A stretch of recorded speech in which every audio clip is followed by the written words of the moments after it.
Once upon a time there was a little boy called Silly Billy. Billy had been rummaging in Grandad's shed, where every shelf sagged under jars of screws, springs, and bits that might come in handy one day. Among the clutter, Billy's eyes landed on something shiny, a small, battery-powered drill with a bright red button. Grandad called it the handy little gadget.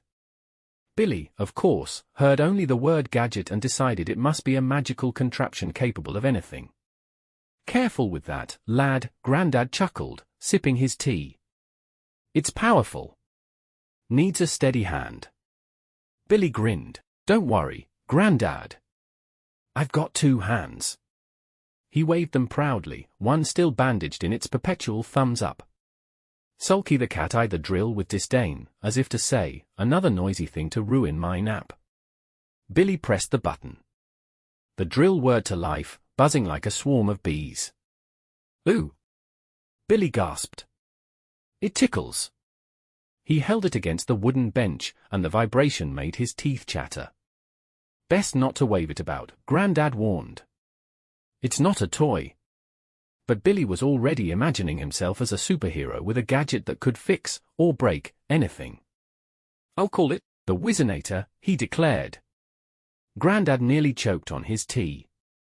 "Best keep that name between us, eh?" he said, eyes twinkling. Billy didn't notice the double meaning, but Mum, who had just walked in with a basket of laundry, raised an eyebrow. "Honestly, Dad? You and your gadgets?" Billy puffed out his chest. "It's my gadget now. And I'm going to use it to make life easier for everyone." Grandad muttered, "That's what I was afraid of." Billy's first mission was to help Mum in the kitchen. She was icing a sponge cake, humming happily, when Billy marched in with his gadget. "Mum, stand back. I'll whip that cream in no time." Before she could protest, Billy plunged the drill, now fitted with a bent spoon, into the bowl. The cream splattered across the walls, ceiling, and Mum's hair. She blinked through the mess, looking like a snow-covered statue. "Billy," she gasped. "Don't worry, Mum," Billy said proudly. "It's just a bit of extra decoration. You always say presentation matters." From the corner, Dad poked his head in, tea towel over his shoulder. "Looks like a blizzard hit the kitchen, or a food fight." He chuckled, then added slyly, "That gadget of yours seems to have plenty of stamina." Mum shot him a look that said, "Not in front of the child."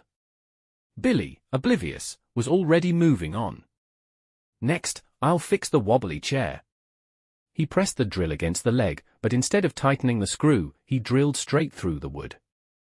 The chair collapsed in a heap. "Oops," Billy said. "Guess it's a sit-down strike." Dad laughed so hard he nearly dropped his tea. Mum sighed, wiping cream from her face. "Billy, love, sometimes less is more." Billy frowned. "But gadgets are supposed to do more." Sulky padded in, sniffed the cream-splattered floor, and sneezed. Determined to prove his gadget's worth, Billy marched into the garden. Jock the cockerel strutted over, curious. "Watch this, Jock. I'll dig holes for planting faster than anyone." Billy pressed the drill into the soil.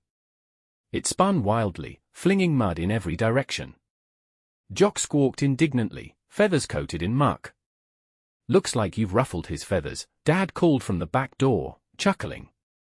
Billy tried again, this time against the garden fence. The drill whirred, the wood splintered, and suddenly the fence panel wobbled loose. "Now that's what I call opening up to the neighbors," Grandad said, appearing with his mug of tea. The neighbors peeked over, bemused. "Everything all right over there?" Billy beamed. "Just improving ventilation." Gran appeared with her apron dusted in flour. "Billy, love, you can't just go poking holes in everything. That's not how you make things better." Billy pouted. "But gadgets are supposed to make life easier." Gran winked. "Sometimes, dear, it's not about how big your gadget is, but how you use it."